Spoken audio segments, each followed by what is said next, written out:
Miami Dolphins are set to get Tua back at quarterback.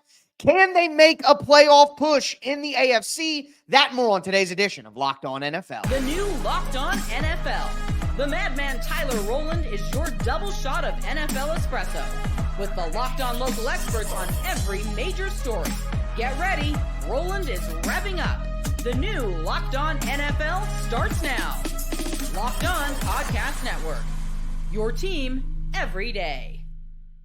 Football fans, welcome into the Locked On NFL podcast, bringing you a double dose of the NFL's biggest stories with help from our local experts that know your favorite teams like no one else. I am your host, the Madman, joined today as I am every Wednesday by Locked On NFL expert, the Brain, Luke Braun. On today's episode, we're going to talk about some Cooper Kupp trade destinations. We're also going to talk about how the Panthers need to bring back Bryce Young, but we will start with Tua, set to start once again for the Miami Dolphins. Do want to thank you for making Locked On NFL your first listen of the day and for being an everydayer here with us at the Locked On Podcast Network, where it is your team every day. Today's episode is brought to you by FanDuel.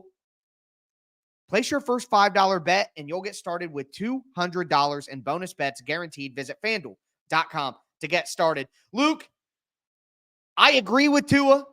I agree with his choice to lead his own life and come back to the Dolphins, not wear the Guardian cap, whatever he wants. I think Tua is the person who gets to decide whether he plays or not. I mean, yeah, that's always how it needs to go. Like that's how the NFLPA covers this. I think maybe the more controversial decision has been that he's not wearing a Guardian cap, and I think that's actually academically very interesting. The research on Guardian caps will go with incomplete but encouraging.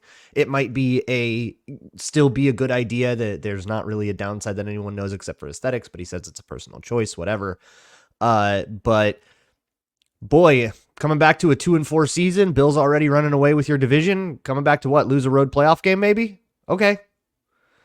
Well, hey, you know what? The guy loves football. He wants to play football, but you do make an interesting proposition there. Can the Dolphins get back into this thing? Kyle Krabs and Joe Marino think it's possible from Locked On Draft Dudes. I know that Miami's having a terrible season, and you had your starting quarterback for a week and a half, and I think that Tua's told you how much he matters to that operation. And I think defensively, Miami's a pretty decent team. And I think they have some flaws on offense, but Tua and Tyreek Hill and Jalen Waddle, like that's a tried and true recipe to win 9 or 10 games. And I think their run game could be better than it's been in recent years. And so it's like, all right, Tua, plus our receivers have a pulse again, plus we can actually run the ball. Are we really out of it at 2-4? I know there's some tougher games, but I think mostly the schedule is fairly manageable, especially when you look at this makeup of the AFC where it feels like there's playoff spots for people to claim. I don't know if the Dolphins are going to be able to climb out of the hole, but this is definitely a positive step in this season being saved after it felt like it might have gotten off the rails pretty quickly. Look, speaking of that schedule, the Dolphins are 2-4. I get it. That doesn't look great, but their next game is home against the Arizona Cardinals. Cardinals are a good, scrappy team, but an inconsistent team. Then they travel to Buffalo and play the Bills. Yeah, they're probably going to lose that game against the Bills. But after that, they play the Rams. They play the Raiders. They play the Patriots. 5 weeks from now, the Dolphins could have gone 4-1 in those games, and they're 6-5. They're right back in it. So I don't think that Miami is completely out of it. I don't believe in Miami as a Super Bowl contender, which I didn't before Tua got hurt anyway, so that doesn't really change anything. But with that schedule, they can absolutely get back in the mix, and then who knows what happens down the stretch. Yeah, I love their chances to get to the outskirts of an in the hunt graphic. But that stretch of games that you said brings them to like 5-6 and probably on the outside looking in. The AFC is in a weird spot with their playoff position. I mean, there are 2 and 5 teams that are like on the cusp. Somebody is going to be that team that surges and maybe, sneaks into a 7th or a 6th seed. But if you expect me to take you seriously, I can't be like, yeah, they'll go 2-6 and then I'll take them seriously. Like I can't do that. And with Tua in particular, statistically, it's a small sample because he got hurt earlier in the season, but statistically, he's been closer to this year's Aaron Rodgers or Bo Nix than he has to somebody that not even is, taking the league by storm. Somebody like Cousins or Herbert or Caleb Williams. Those guys clear Tua statistically, efficiency-wise, by a lot. So I don't know where I'm supposed to look at this Dolphins team and go, ooh, maybe they give the Bills a run for their money in the division, or ooh, maybe they can go steal a playoff game off of somebody. It's got also ran written all over it. 100%. I mean, I'm with you in the sense of their high-end ceiling, but I think when you're in a position that the Dolphins are in, I think that it is important to continue to win. I don't think this is a situation where you're a team. Yeah, they should try. That's I still think having positive momentum forward is still good for the Dolphins and where they're at. But I understand your skepticism with their ceiling and with the hole that they've dug themselves in. But a team that I don't feel like that with is the Cleveland Browns. And Deshaun Watson is out. And Luke, I'm not going to lie, I went scorched earth at the end of yesterday's show. I think Cleveland Browns fans should have booed even louder. Deshaun Watson is not a victim. True. Not somebody we should feel sorry for. I don't care that the fans booed, and I think people being mad at the fans for booing, I think you got a little bit of egg on your face. But that was a conversation for yesterday. The spin forward here is, what do the Browns do at quarterback now? And my guy Jeff from Locked On Browns talked about that. How do you plan the rest of the season at the quarterback position? Do you want to say we start Jameis until we lose one more game and we know our season's pretty much over? I guess. I'm giving Dorian Thompson-Robinson 10 starts. It's not going to matter what DTR does over these 10 starts because the Browns somehow, some way got to find at least more competition or even, a leader in the clubhouse in the competition for the quarterback job going further. Do you look around the league at 31 other teams and see if somebody has an appealing option? Because you don't necessarily have to put all your eggs in one basket to go out and acquire in the draft, in my opinion, in this draft class coming up. Look, I got to agree with Jeff here. I'm not starting Winston and getting to 4 or 5 wins. The Browns need to tank this thing out, play Dorian Thompson-Robinson. Maybe you catch lightning in a bottle and he turns into something. I know there were a lot of people high on DTR coming into his NFL career. I don't think he's anything more than a backup at the NFL level, but you never quite know what could happen. But either way, I'm going to take a look at the young guy. You know what you're going to get with Jameis Winston. He's a good backup for a contending team if you needed to steer the ship for a couple of weeks. But if I'm the Browns, I'm just going to play the young guy, hope that I get the number 1 pick in the draft, and then look to draft my quarterback of the future. So I'm with Jeff. I think they should be going with Dorian Thompson-Robinson the rest of the way. Yeah, giving reps, to a young quarterback is probably like the way to go. And what other choice do they have? Is it Jameis Winston? Bailey Zappi, who they just signed. Yeah, Bailey Zappi, that kind of thing.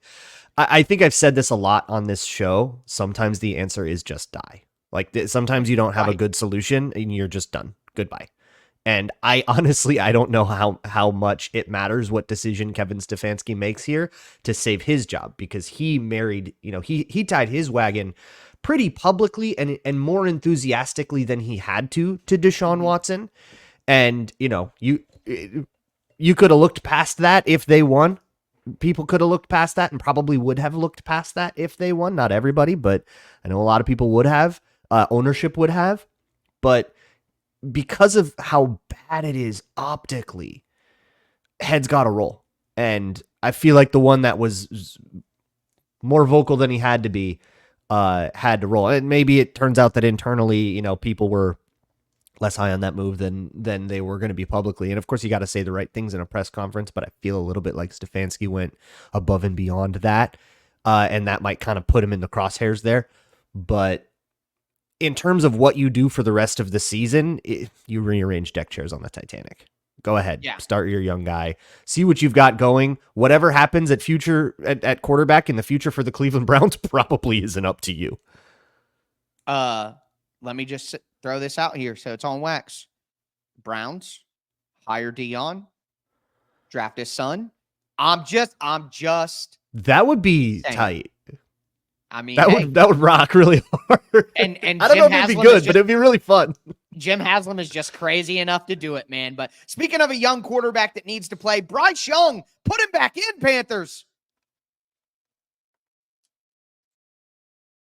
Today's episode is brought to you by Game Time. Game Time is the best place to buy tickets because they have the best features in the industry, period. And they just got a new feature that makes Game Time even better. It's called Game Time Picks. It makes getting tickets to see your favorite teams play live even easier. Game Time Picks filters out the fluff to show you only incredible deals on great seats so you don't have to waste time searching through thousands of tickets.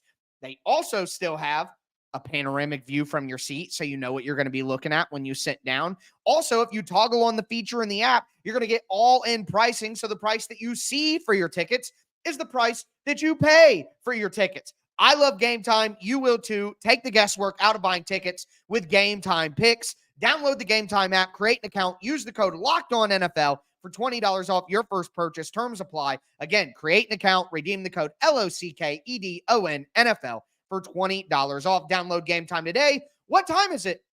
Game time. Today's episode is also brought to you by Prize Picks. Prize Picks is the best way to play daily fantasy sports. That's why they have over 10 million members and billions of dollars in awarded winnings. You just pick more or less on at least 2 players for a shot to win up to 100 times your cash. Run your game all season long on Prize Picks. Again, you can win up to 100 times your money on Prize Picks with as little as 4 correct picks. Prize Picks is the best place to get real money sports action, and you can join over 10 million users. So sign up today. Download the Prize Picks app. Use the code LOCKEDONNFL to get $50 instantly after you play your first $5 lineup. That's the Prize Picks app. Download it today. Use the code LOCKEDONNFL to get $50 instantly after you play your first $5 lineup. It's Prize Picks. Run your game. All right, Luke, let's continue today's edition of Locked On NFL. We talked about the Miami Dolphins and Tua potentially making a push. We talked about Deshaun Watson's injury and why the Dolphins need to just die, as you put it. I love that. That's a great way to play it there. But now we got to talk about some other quarterback situations. And whether it's life or death, I don't care. The Carolina Panthers need to put Bryce Young back in. But according to my guy, Julian Council from Locked On Panthers, just doesn't seem like that's something that they want to do. Another Bryce Young cameo. Dave Canales did say had the Panthers defense been able to get off the field, which is impossible for this unit, and not giving up that final field goal to make it 40-7, he would have put Bryce Young out there hoping for 2 more drives. And Evan Washburn, he reported after halftime on CBS that the plan was to keep Andy Dalton out there. And if late in the game, if the situation dictated it, then they would put in Bryce Young. Saw the same thing a couple weeks ago as Bryce Young was used as a shield in that Bears game where Taylor Moton went down and Austin Corbett went down. Wanted to protect Andy Dalton. Today it sounded more like development, but also they're getting their ass kicked. There's no point in having Andy out there. This is an opportunity for Bryce to go out there and play some snaps. So the messaging was better, but yet again, showing you they don't believe in Bryce, even with Andy not having a great game, the lowest QBR game of the season, and Dave saying, yes, he will start again in Denver. There just does not appear to be right now at 1-6 any appetite going back to Bryce Young. I just think that's absolutely insane. What is the upside of playing Andy Dalton? What is the upside? You're a terrible team with Andy Dalton. Bryce Young, I said this when they benched him. You play Bryce Young and he leads you to a top pick in this year's draft, or he plays a little bit better. And again, Dave Canales was brought in to develop Bryce Young. So if the answer is you want to continue to hide Bryce Young, so you might be able to trade him in the offseason and you just don't want people to realize how bad he stinks, so you're trying to take that away, I think the cat's out of that bag. If teams are still interested in Bryce Young, they're not going to be scared off of him based on the rest of it. Just makes no sense to me. There is no upside to Andy Dalton whatsoever. Luke, I know that this topic is not fun, but let us know how you feel. It hit me like a Jimmy Neutron brain blast that they are trying to hide him to trade him not by the offseason, right now. right now. What happens week 9 won't matter to an off season, or what happens, week 7, week 8 won't happen to an off season trade, but it'll matter to a trade deadline trade because it's just what's so fresh in your mind. So hiding him for that, look, only second year, everybody still has their draft grades on all their 2023 guys, including Bryce Young, and somebody had a high draft grade on him, might still be able to flip him. I think if I'm Carolina, then, Luke? Who should trade for him? What team do you think makes the most sense to trade for him? Cleveland. It's a desperation move. Oh, man. I mean, I guess so. Let me throw the Rams out there. We're hearing some. We're going to talk about the Rams. The Cooper Kupp trade is out there by a reputable source. They're definitely interested. If they're doing that, they might as well trade Matthew Stafford too. I continue to say that Bryce Young to the Rams could make some sense because if anybody can do it, it's Sean McVay. Back. Yeah. Well, I think Stafford could go somewhere else, maybe a team that you cover, according to a rumor that I saw before I got on here, which I think. Yeah, I don't know if there's any veracity to that. I'm unable to confirm that rumor. We probably shouldn't spread it. Regardless of any of that, I think that Bryce Young does make sense for the Rams. Yeah, I could see it, or a team just looking for a backup, or a team looking for a project. I think what maybe makes the most sense for the Rams there is not Matt Stafford leaving Los Angeles, but hey, he's older, and maybe you've got this sort of, you give Bryce Young a couple years to shake off the stink of the Carolina Panthers, and then you do it. But from the Panthers' perspective, if you are going to be that down on Bryce Young, if he truly is that over for you, if you've given up on him that hard, which it was very clear they did, they benched him week 2 of a new head coach. Dave Canales got in there and went, nope, pretty much immediately. Then I think that you are better off flipping him now. I just think that teams will feel a little bit more of a sense of urgency, and you can maybe squeak out a little bit of extra value off of that. And if that means that you don't want him to trot out there and have a total stinker of a game going 14 of 30 with 2 interceptions, then okay, I guess I see the vision is where I land on the Raiders? That just popped in. What about the Raiders? I mean, Minshew, like a team that's in a panic, Yeah. Why not? I mean, why not? I guess it depends on the price, but at the end of the day, the Bryce Young experiment in Carolina is over, and if he doesn't trade him, then they need to play him because Andy Dalton gives you nothing. But moving right along, the Washington Commanders saw their rookie quarterback get hurt, which if you watch Jayden Daniels in college, it may not be a big shocker that he got hurt because he puts himself in some pretty crazy situations. But Marcus Mariota came in and looked okay. My guy David Harrison from Locked On Commanders broke down that situation. Jayden Daniels was able to come out after halftime, not in uniform, but was able to come out, smile, kind of did the thumbs up, waving to the fans, kind of doing the I'm okay thing. I think once that happened, people were able to kind of relax a little bit. And then Marcus Mariota started balling out too, and that certainly helped fans get back into this game and help that vibe kind of return to what it was. Dan Quinn did say after the game that he doesn't know 100% what Jayden Daniels' status is. Jayden is going to undergo more testing, more imaging. Marcus Mariota comes in the first half alone, 5 for 9, 75 yards, a touchdown in relief of Jayden Daniels. It started kind of slow, but it eventually kind of picked up. It did take him 4 drives, Marcus Mariota, to surpass Jayden Daniels' 6 yards passing that he had on that first drive. So that kind of shows you how long it took Marcus Mariota and this offensive unit to get going. But on that final drive of the half, Marcus Mariota completed 5 of his 6 passes, 75 yards total, a touchdown pass to Zach Ertz on that 4th drive. Final drive of the half, the Commanders end up going into the locker room leading by 27. The question becomes here, Luke, if Jayden Daniels is out for a little while, do you think that Mariota can steer the ship like you want from your backup quarterback? I mean, he doesn't have to finish this season, right? Jayden Daniels is in a week-to-week thing. It's a short-term injury. Even if you soon, it's just like a even if you do drop a couple, you drop a couple. But I think that's Bears, exactly. They play the Giants. I mean, those are the next 2 games. I don't see why Marcus Mariota couldn't win one of those games. Sure, maybe even both of those games. I like Mariota showed enough in Atlanta last time he really got that true chance. I think he showed enough to kind of at least prove that he can keep this thing afloat for a couple of weeks, keep the seat warm for a couple of weeks. I don't see any reason that the Commanders should go like panic and go start trading for somebody. Not for a couple of weeks. Even if you do drop both of those, you're still like in a pretty great spot in the NFC Right. East. Jayden Daniels comes back, you're totally fine. Yeah, and then you come back, you have a game against the Steelers. I mean, they That's a definitely tough have the defense. opportunity.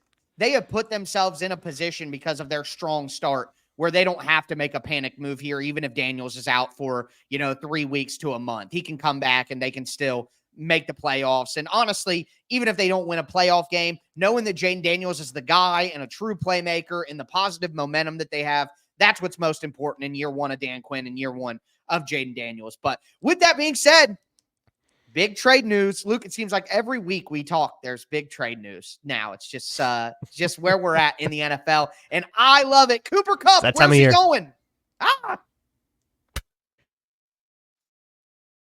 Today's episode is brought to you by FanDuel Sportsbook. Hey, NFL fans, you can start the second quarter of the NFL season with a big return on FanDuel, America's #1 sportsbook. So, when you get a hunch in the middle of a game, you can go to FanDuel and check out the latest stats. You can view live play-by-play and so much more on the same exact page where you place your bets. It's an all-encompassing hub of football information. And if you're looking for a good way to make some money on FanDuel, listen to FanDuel Fridays here on Locked On NFL because I have been cooking, all right? And to make it even better, you can get started right now with $200 in bonus bets guaranteed when you place your first $5 bet. That's $200 in bonus bets guaranteed when you place your first $5 bet. Check out America's #1 sportsbook at FanDuel.com.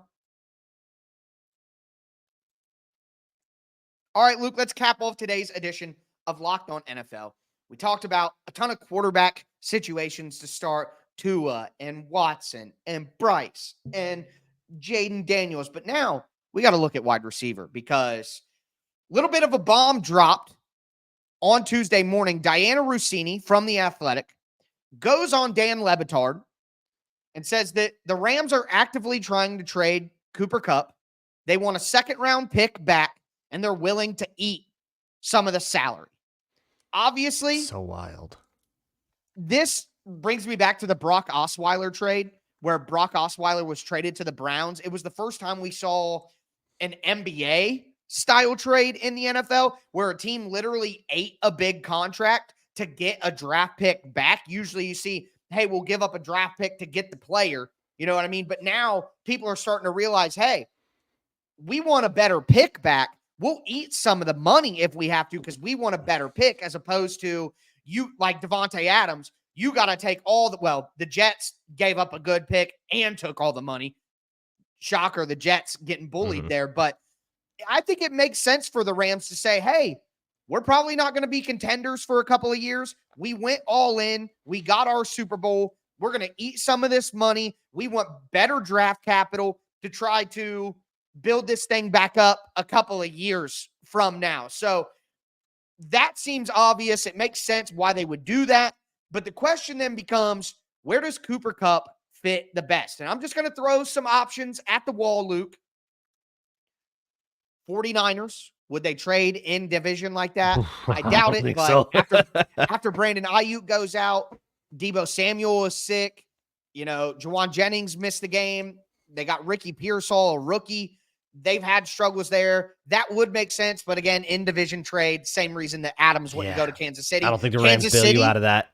Right. Kansas City, Kansas City does make sense. They don't have a lot of money to play with. Diana even said during her report that that's why they didn't go after Adams or Amari Cooper. They don't have a lot of money to use there. You think about a team like the Pittsburgh Steelers, who seems like every wide receiver conversation that we've had, they've been involved.